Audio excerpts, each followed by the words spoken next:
Some of you have expressed the concern that some of the topics we address may be a little too complex for you. I don't think that any of the others will be, but I do think that this particular one may cause your eyes to glaze over at times. It's addressing Reformed epistemology, and it is conceptual, very conceptual in a philosophical sense. And so I just want to start out by saying this. This is just a reality. In 2007, I was doing my work at Oxford at the time, master's work there, and then proceeded to go on and do my PhD work at the University of Birmingham. But I was at Oxford and met one of the three figures that was primarily involved in this project. This the John Templeton Foundation made an award of £187 million, the University of Oxford, for the Cognition, Religion, and Theology project.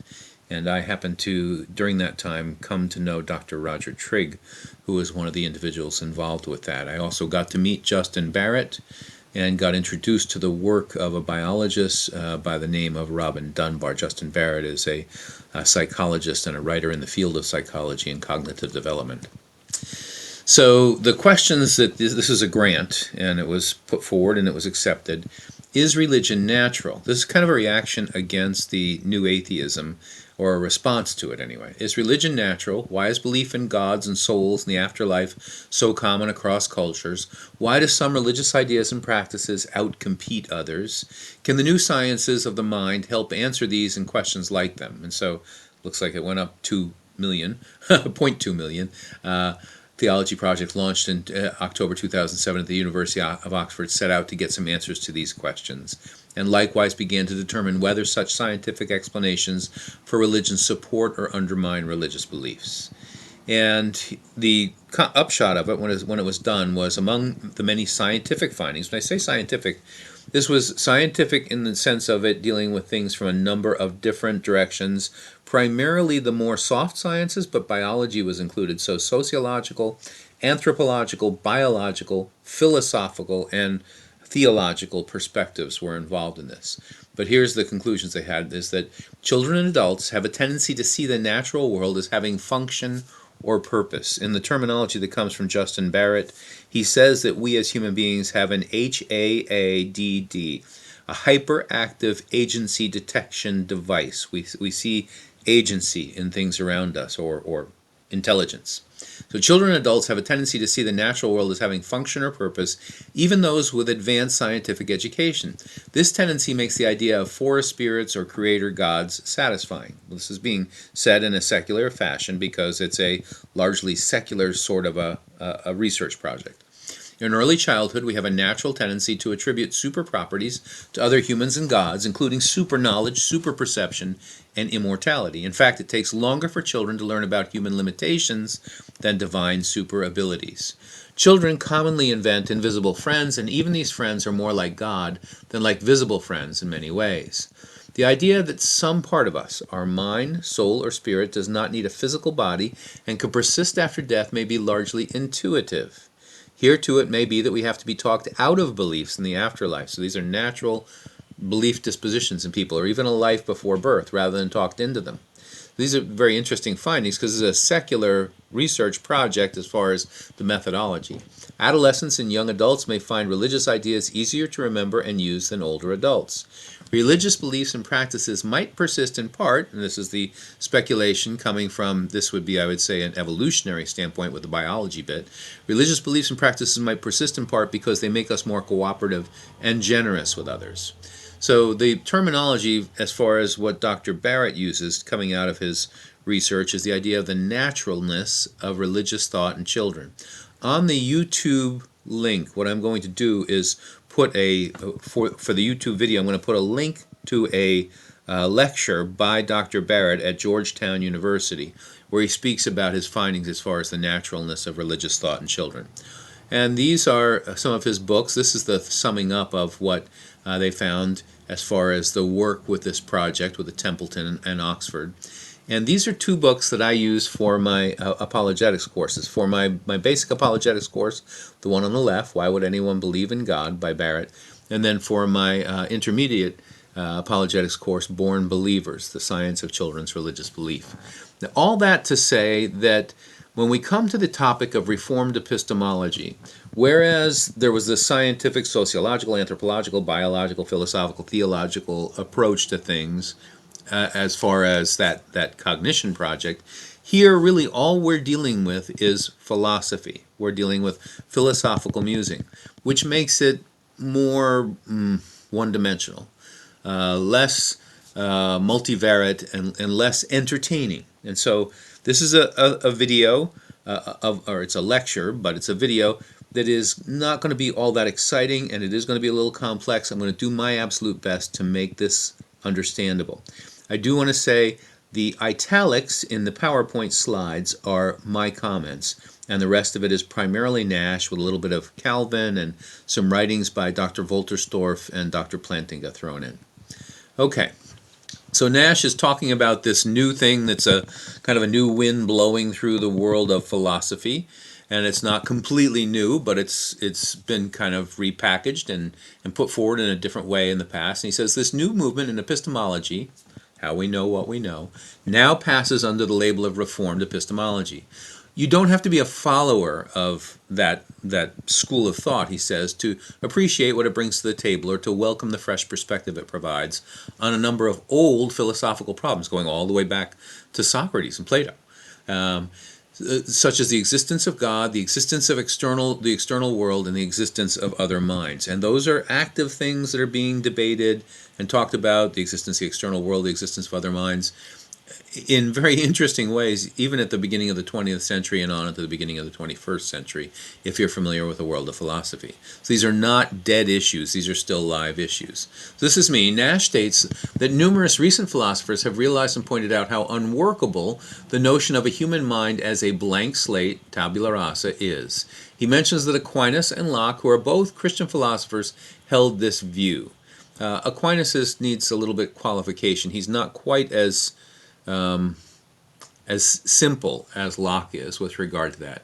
But here's what he states. He says, according to this empiricist model, all human knowledge results from what the mind does with ideas supplied through the senses. Such sensible ideas are the basic building blocks of knowledge. So all that I think and know is coming through the senses.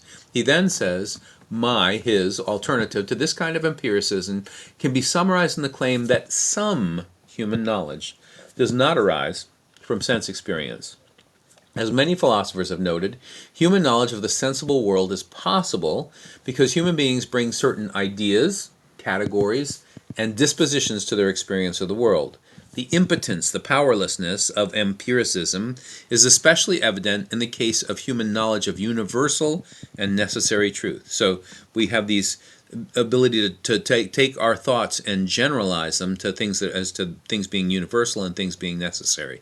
He's going to get into this with an illustration using his Buick.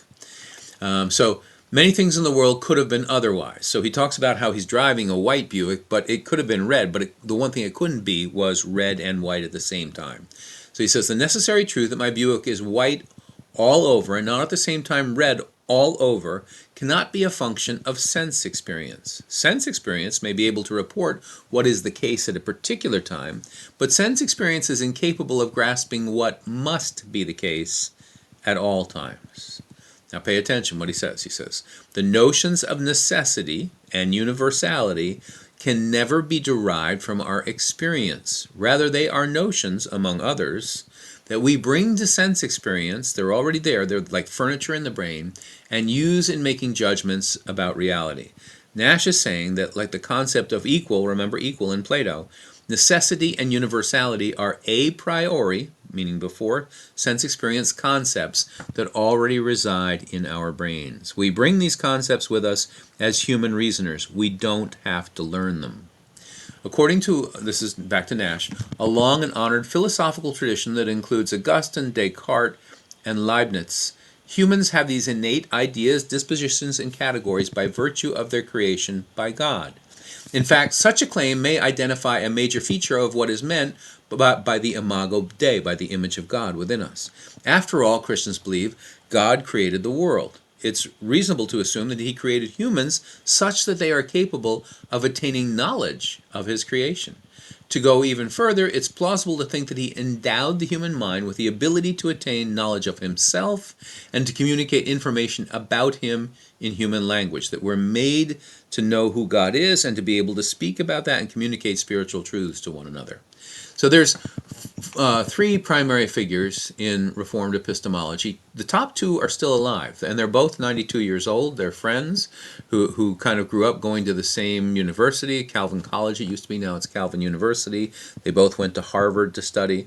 Alvin Plantinga was, for a long time, he was the head of the philosophy department at the University of Notre Dame, and then he went back to Calvin in order to become the Jellema professor of philosophy there. And Nicholas Wolterstorff is an emeritus professor at Yale, where he was the head of the philosophy department back in the day. So both those men are 92 years old and still with us. William Alston died 9 years ago, and he's not from the same Reformed background as these fellas. He's an Episcopalian. He wasn't in love with the term Reformed epistemology, but he also held to the same views as these men. And his background is primarily in teaching in state universities, University of Michigan and the University of New York at Syracuse. But there's other schools where he was as well. So they're all three respected philosophers.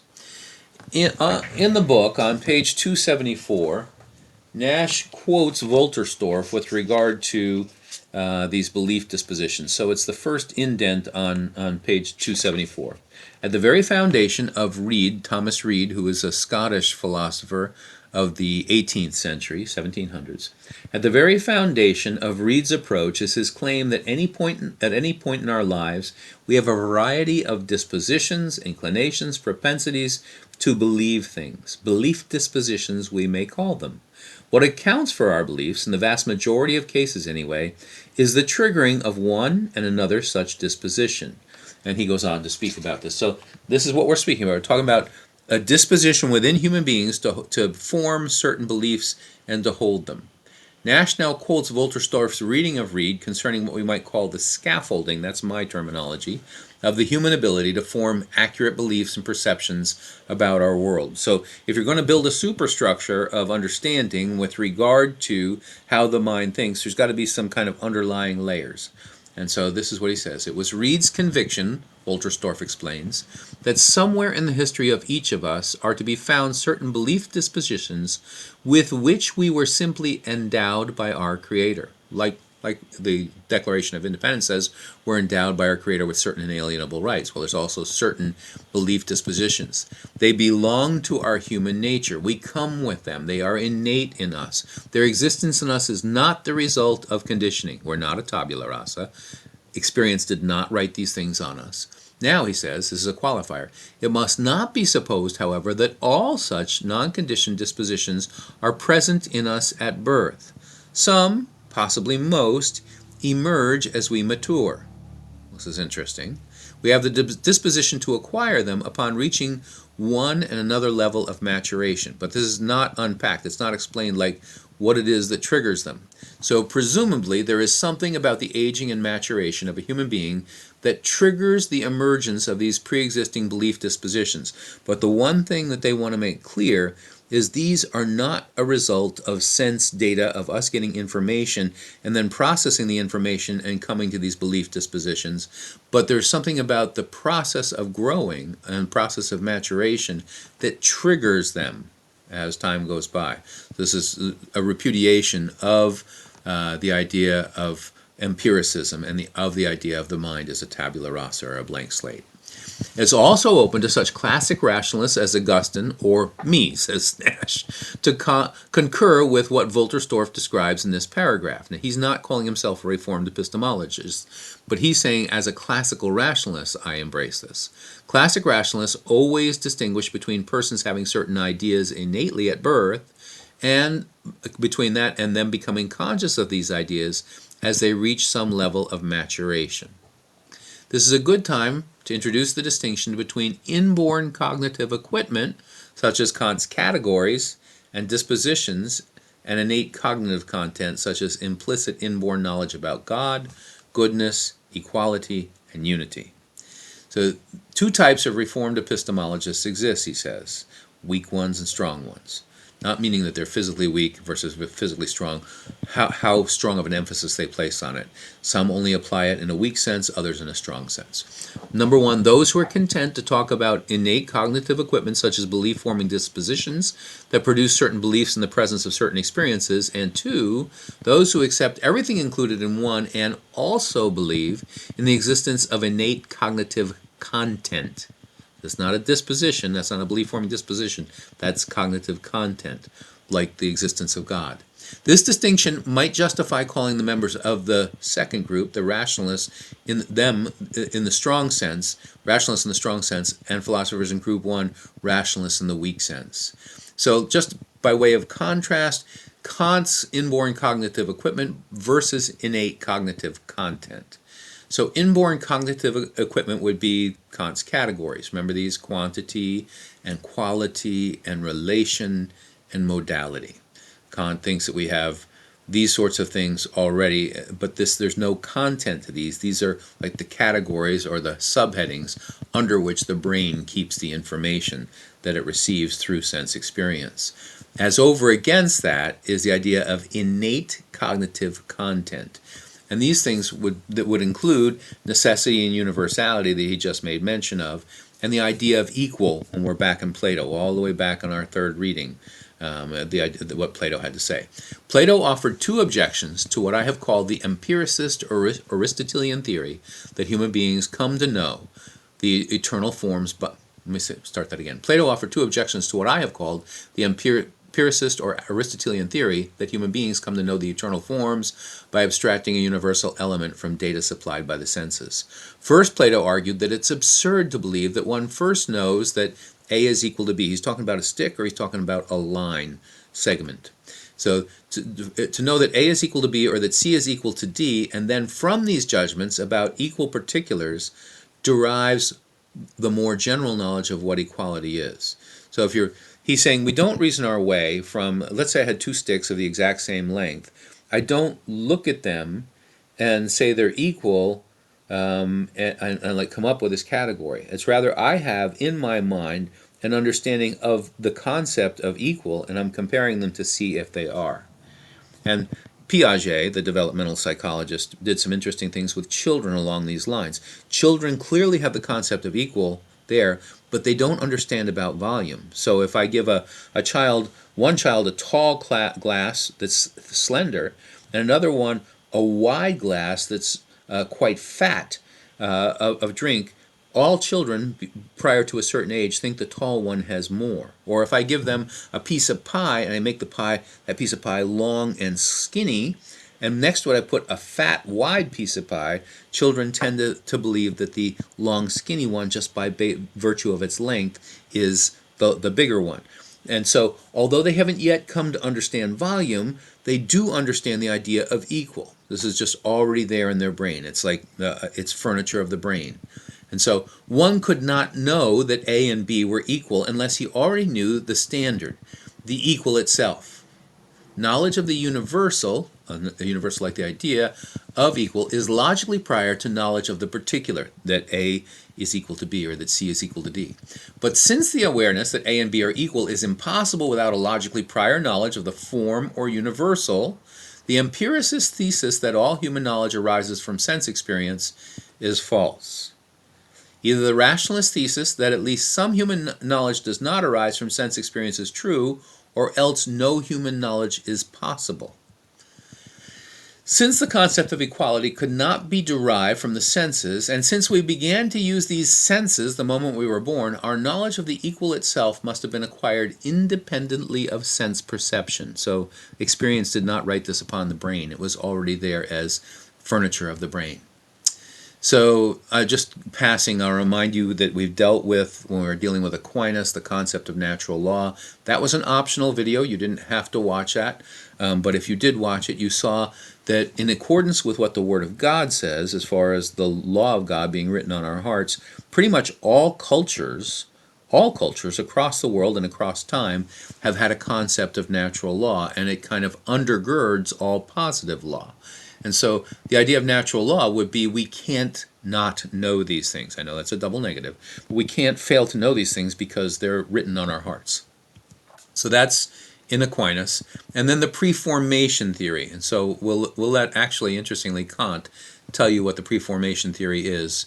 So this is Nash. He's saying an alternative to Kant's position, somewhat similar to the idea of us just having those categories into which we put data.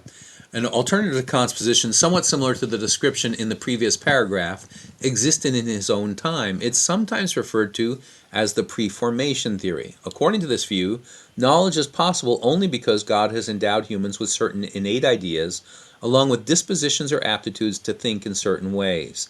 These forms of thought correspond to the real world, which is also a creation of God. So here is Kant in the Critique of Pure Reason.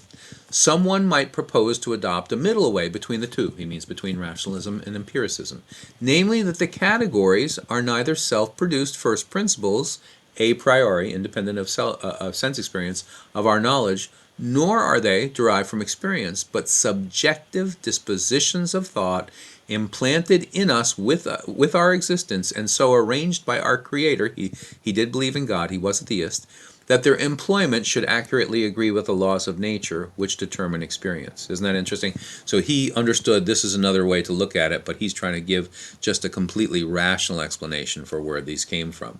Weak rationalists believe only in innate cognitive equipment, while strong rationalists believe both in inborn cognitive equipment and in innate cognitive content.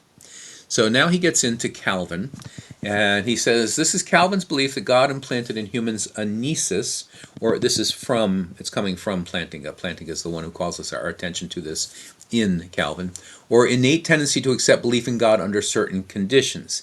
He says that there's a sense of deity, a sensus divinitatis, inscribed in the hearts of us all. That would be an aspect of the Imago Dei, the image of God. So let's see, this is from the Institutes, that there exists in the human minds, and indeed by natural instinct, some sense of deity we hold to be beyond dispute, and that's really not refuted at all by that secular study done at Oxford with Templeton. Since God himself, to prevent any man from pretending ignorance, has endued all men with some idea of his Godhead, the memory of which he constantly renews and occasionally enlarges, that all to a man being aware that there is a God and that he is their maker, may be condemned by their own conscience when they neither worship him nor consecrate their lives to his service. Think of Romans chapter 1. Though they knew God, they did not honor him as God, but professing to be wise, they became fools, and they exchanged the glory of the incorruptible God for an image made in an image of birds and four-footed creatures and crawling creatures and so on, and professing to be wise, they became fools. Certainly, if there is any quarter where it may be supposed that God is unknown, the most likely for such an instance to exist is among the dullest tribes, farthest removed from civilization. But as a heathen tells us, there is no nation so barbarous, no race so brutish, as not to be imbued, endowed with, filled with the conviction that there is a God. Even those who, in other respects, seem to differ least from the lower animals, like subhuman kind of people, constantly retain some sense of religion. Maybe they got there through inbreeding. I don't know what he's referring to or who he's referring to. So thoroughly has this common conviction possessed the mind, so firmly is it stamped on the breasts of all men. Since then, there never has been from the very first any quarter of the globe, any city, any household even without religion. This amounts to a tacit confession that a sense of deity, a sensus divinitatis, is inscribed on every heart. So now he engages Reformed Epistemology and its interaction with foundationalism. John Frame, this is me summarizing, well, just commenting on Frame, in his 1987 book, which is The Doctrine of the Knowledge of God, DKG. He teaches that our beliefs may be divided into two categories: beliefs that depend on other beliefs and beliefs that do not, and which therefore can be called basic or foundational. Frame is a wonderful author, and The Doctrine of the Knowledge of God is a wonderful book, but I don't figure you need anything else to have to read philosophically. This seems non-controversial, but until Reformed Epistemology came along, foundationalism did not acknowledge that religious faith had any epistemic warrant. So those who were foundationalists, who were narrow foundationalists, they didn't think there was any warrant to the idea that religious faith is kind of basic. Narrow foundationalism still does not treat it as being warranted. So this is what this chapter is about. It's about responding to narrow foundationalism and showing that you do have warrant for belief in God, that belief in God is basic in the terminology that we'll see here that is primary with Plantinga. The central analogy in the foundationalist picture of knowledge is a structure such as a building where various upper levels or stories are supported by lower stories. The entire structure is supported by a set of beliefs that serves as the foundation.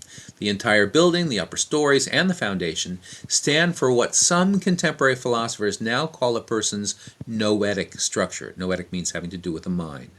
Without saying everything, a noetic structure is the sum total of a person's beliefs plus the relationships amongst those beliefs. So no two people will ever share the same noetic structure just because we've had different life experience and different family backgrounds and different places in the order of birth and so on. For one thing, each of us holds beliefs about our past experiences.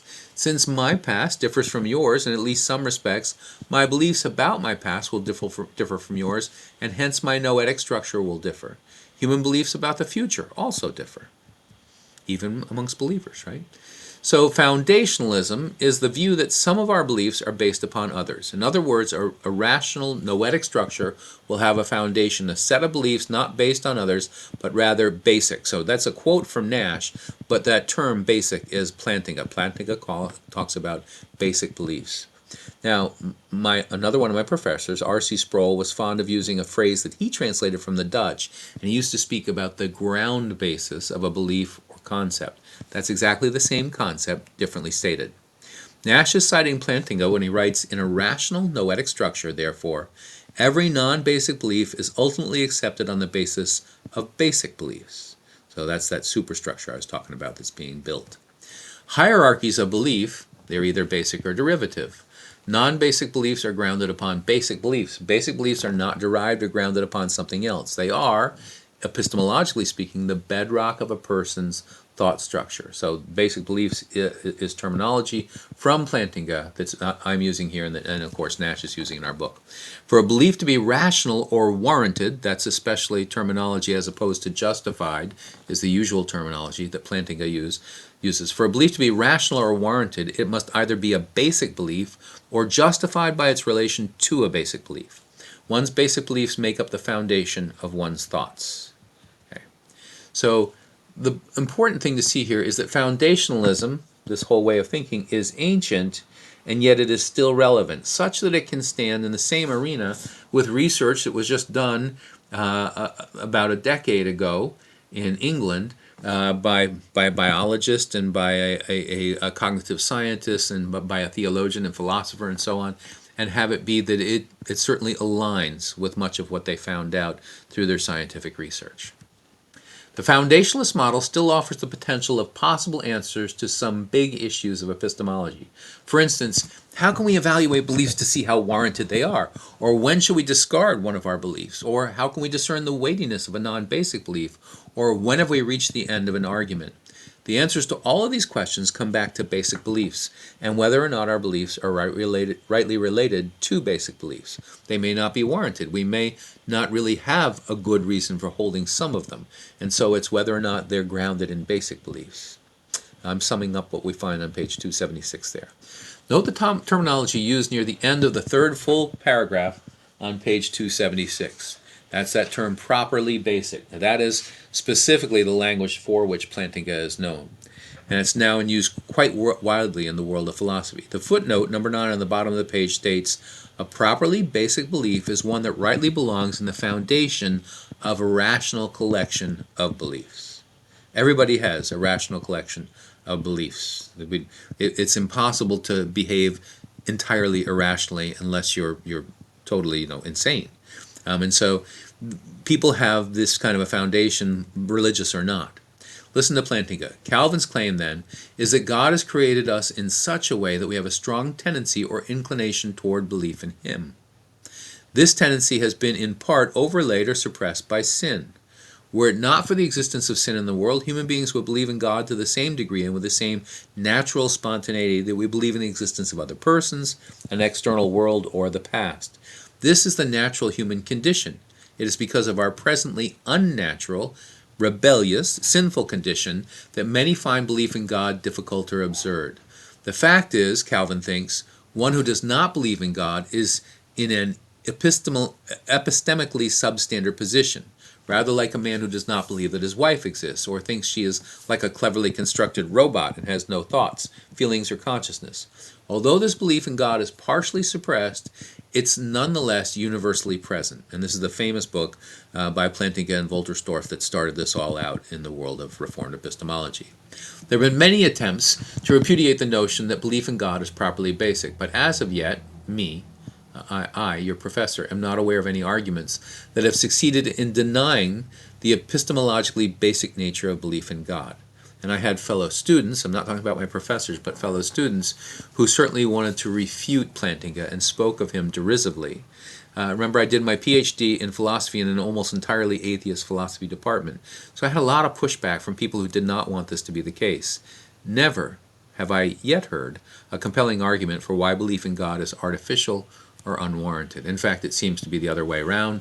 And it's not just the work I'm talking about from Barrett and the research at Oxford, from the Templeton Foundation, or from Reformed Epistemology, but my mind goes back to back in the 80s and the 90s, Robert Coles, who's a secular Jew, if memory serves, I may be wrong about that, but he was a child psychiatrist who was the head of the psychology department at Harvard for quite a number of years. He's written a book called The Spiritual Lives of Children and a number of other books along those lines.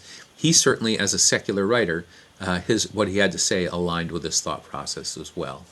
So classical and then modern foundationalism. Classical is more full-orbed and robust. Modern foundationalism is more truncated. So here's the modern, the narrow foundationalism. Only beliefs that satisfy 2 or 3 specific criteria are properly basic and belong in the foundation of a rational, noetic structure. That means the structure of your mind. Properly basic beliefs must at the least be 2 things: self-evident or incorrigible. Self-evident is a whole lot like the term analytic in Kant.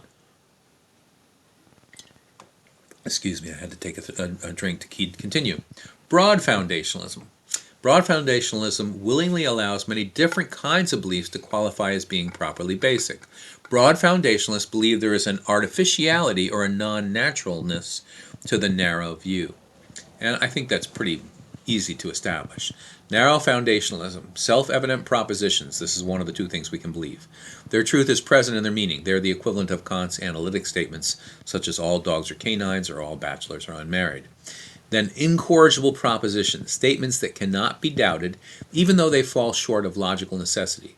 They're statements in which we report truthfully whatever is present to our consciousness, like I'm sitting at a computer in an upper room in my home speaking into a microphone right now. That's an incorrigible proposition for me.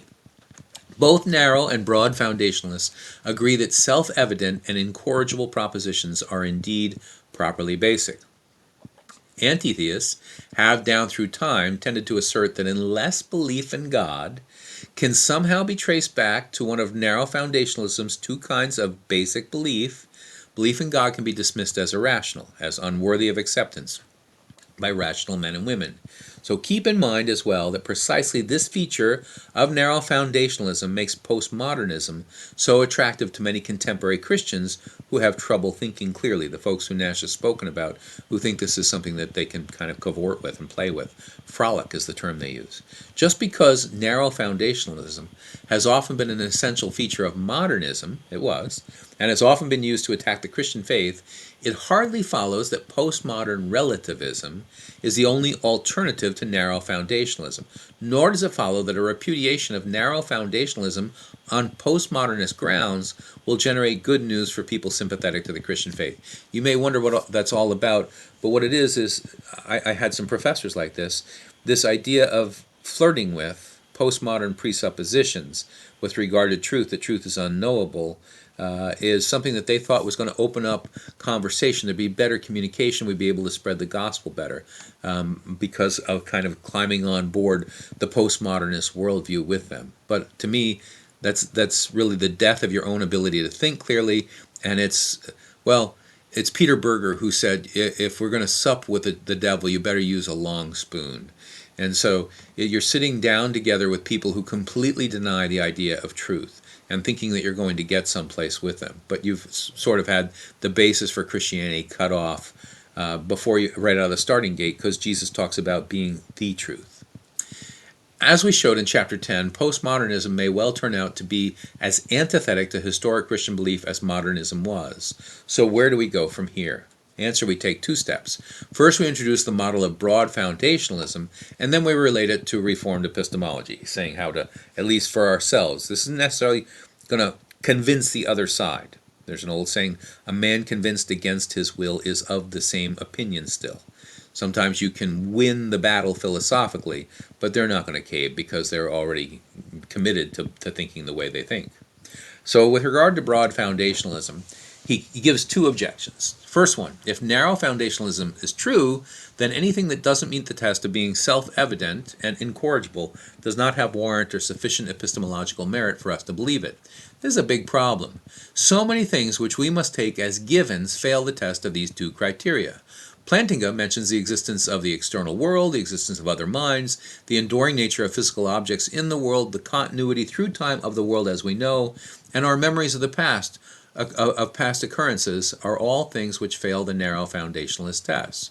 But surely any theory that casts doubt on the rationality of not only memory beliefs, which it does, but also all kinds of other beliefs, such as our belief in the external world or other minds, is deficient.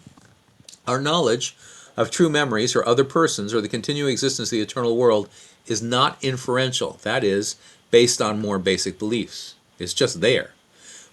But it is knowledge. As Plantinga sees this, so it doesn't meet the criteria for narrow foundationalism, as Plantinga sees it, this means we have to admit such beliefs into the foundations of our noetic structure, even though such beliefs do not pass the restrictive test of narrow foundationalists. They too must be properly basic. One problem with narrow foundationalism, then, is its greatly restricted view of what qualifies as a properly basic belief. Second, and this is that issue of circularity and of trying to cheat, which we keep encountering with a lot of different systems. Like when we ask, somebody says there's no such thing as absolute truth. Well, you're making an assertion that you think that's an absolute truth. In similar fashion, narrow foundationalism fails its own test. It's neither a self-evident nor an incorrigible belief. So they want to cheat and say, we can affirm this, but of course it doesn't meet our own standards. Thus, the narrow foundationalist cannot live consistently within the constraints of his or her own system. They too must take something as being properly basic, which fails the test of their own rule. What's wrong with narrow foundationalism is not its recognition that every noetic structure contains basic beliefs that provide justification for that noetic structure's non-basic beliefs. What's wrong is the exclusivism of the narrow foundationalist who claims that only two types of belief are properly basic. A claim that's used to both to eliminate belief in God from the foundation and to undermine the rationality of belief in God, and to try to call into question the rationality and the intelligence of somebody who claims belief in God. So this is Reformed Epistemology framed, and it's just based on what Nash says on 281 and 282. Plantinga's strategy for defeating narrow foundationalism. He demonstrates it's too narrow and restrictive in its requirements for what qualifies as properly basic understanding, and it fails its own test of warranted belief. He then claims that belief in God belongs properly to the foundation of a person's noetic structure. It's reasonable to believe that God exists without reasons or arguments. Hear that again. It is reasonable to believe that God exists without reasons or arguments. Under widely, this is Plantinga being quoted by Dr. Nash, under widely realized conditions, it's perfectly rational, reasonable, intellectually respectable, and acceptable to believe that there is such a person as God without believing on the basis of an argument or a proof. This is not quite the same idea as the concept of self-evident truth. Don't get the wrong impression. So here in Reformed Epistemology, the source of such beliefs is that they are based on the testimony of reliable authorities or witnesses. This is the same way that we form many of our other basic beliefs. So we come to the conclusion that something is true because we were told it by somebody who we find to be trustworthy. I do think that it's appropriate to bring up Aristotle's comments about self-evident knowledge, self-evident knowledge. He says, per se nota, knowledge seems legitimate to bring up. He says, this does not constitute a proof of self-evidence. He's not trying to prove the idea of self-evident truth. Rather, it's a demonstration of its compelling nature. Some things are compelling that we can't prove. That which is per se nota, that which is self-evident, by definition cannot be proven. One does not set out to prove the axiomatic. And so he's saying that, Aristotle is saying there, that certain things are just basic, and we have to take them as being as basic as they appear to us. We can't prove much of what we take to be absolute givens. So, Reformed epistemology and natural theology. Nash seems to think natural theology is the enemy of Reformed epistemology, and it may well have been during his lifetime in the past, but I don't think that it's problematic at all, really. On page 283, he says that one major assumption of natural theology is the belief in God, that belief in God is not properly basic. Perhaps during Dr. Nash's lifetime and experience that was the case, but it really is no longer the case in 2021. I have attended natural theology conferences at the Museum of Natural History in Oxford, put on by the Ian Ramsey Center at Oxford under McGrath's leadership. Dr. McGrath is a pretty astute thinker, scientist, and historian of the faith. He's repeatedly led natural theology conferences that have been an attempt to give arguments from nature that support Christian faith. And you can access, if you can get a hold of that link there, information about the first, well, actually no, it's I think it's the third natural theology event that he put on, which is like not all that long ago. I think it's 2017. He has Olivera Petrovich involved at that one, and also Ian McGilchrist. Reformed epistemology and natural theology. McGrath would never deny that such belief is properly basic. In fact, his wife, Joanna Collicutt, has done much from the standpoint of psychology and cognitive science that appears to demonstrate, or at least to assume, that such belief is properly basic. She's also worked together with Dr. Justin Barrett in the past. So at the link given on the previous page, you'll find one video with this heading. Petrovich, this is Olivera Petrovich, a cognitive scientist and philosopher at the University of Oxford, The Naturalness of Natural Theology, a Psychological Approach. So Petrovich is a developmental psychologist with research interests on the interface of scientific psychology and religion. Her research is focused on the origin of the concept of God in young children and its development across the lifespan. To supplement Scripture with evidence from the sciences and social sciences is not against the concept of belief in God is properly basic. In fact, it harmonizes with it, and I'm going to put a paper of hers up for you under Files on Populi. This is just the intro, the very first paragraph of one of her books that I'll show you here. The current book is about a little appreciated aspect of young children's theory-building capacity, their ideas about the origin and structure of the world as a whole, and conjectures about the nature of its ultimate cause. As such, the book complements a growing body of evidence regarding young children's ability to construct theories about different aspects of the world, notably those that correspond with scientific domains such as biology, physics, and psychology. It also suggests that children begin their understanding of the world in many ways like the 17th century natural theologians or physico-theologians did, and indeed their forerunners many centuries earlier. Excuse me. The history of modern science demonstrates that the search for answers to scientific questions often terminates in metaphysics, in ultimate reality, as exemplified by natural theology. In this volume, I propose that children start with many of the same questions about the natural world and arrive at broadly similar answers about its structure and origins as those reached by their illustrious predecessors. In other words, children's questions about the physical world lead them to postulate causal agents. Remember, I mentioned Justin Barrett and his idea of the hyperactive agency detection device. That children think that there's a causal agent that transcends the empirical domain altogether. In other words, God. That children believe that God is the one who has brought these things into being.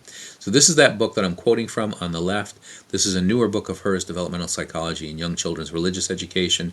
But what it's talking about is the mind of the child, the brain of the child developmentally being already geared for religious faith. And that's one of the things that I mentioned, Robert Coles from Harvard.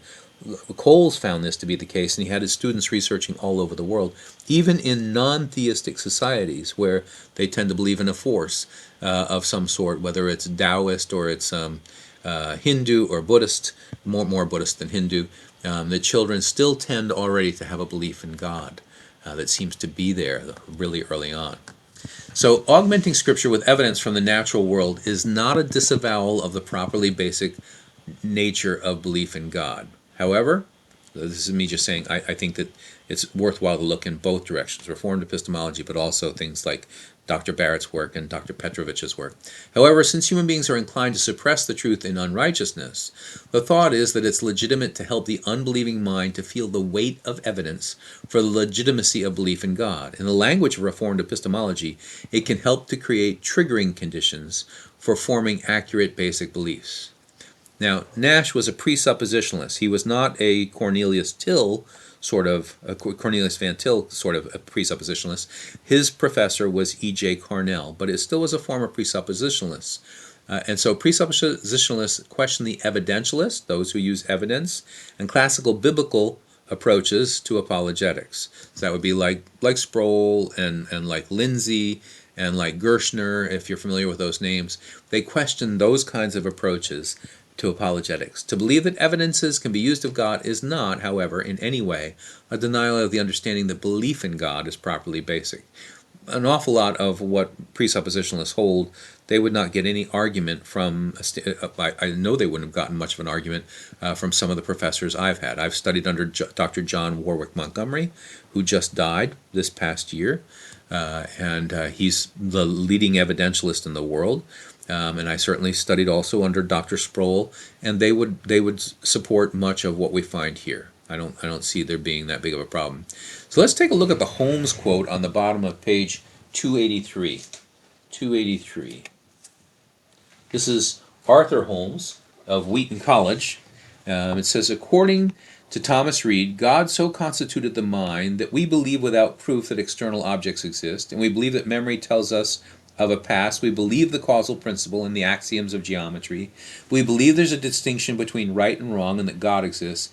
These beliefs, which we know so surely to be true, are, according to Thomas Reid, spontaneous interpretations of experience rather than logical inferences. The appearance of a sign is followed by belief in the thing signified, a sensation by belief in its present existence, a remembrance by belief in its past existence. And imagination is not accompanied by beliefs at all. This is all due to the human constitution, a matter of common sense, not reason, and it's common to all men. Our very nature evokes universal beliefs and bears witness to their truth. Now, Stephen Wickstra is then quoted on the bottom of page 284. He simply says, our creaturely epistemic, belief-forming, a creaturely epistemic condition is that we must trust the basic belief-forming mechanisms with which we are endowed, presuming their reliability until we have reason for revising them. I think that's really good. And it's really straightforward. This seems reasonable whether or not you're a Christian. This isn't something that's just Christians. God has endowed us, writes Nash, in such a way that we have a strong tendency or inclination toward belief in God. This tendency has been in part overlaid or suppressed by sin. I've already used this quote, haven't I? Yes. Yeah, I think I've already used this. Okay. Sorry about that. I didn't mean to repeat it. Since humans have the sensus divinitas, consideration of a theistic argument may present them with information or lead them to experiences that, in conjunction with our God-implanted dispositions, will trigger belief in God in ways similar to how non-religious experiences or other justifying conditions trigger such beliefs as, I am now seeing a tree. Essentially, the takeaway from all of this is the realization that it's possible to have warranted belief, justified belief, that God exists, even if we aren't aware of or adept at using good arguments which establish his existence.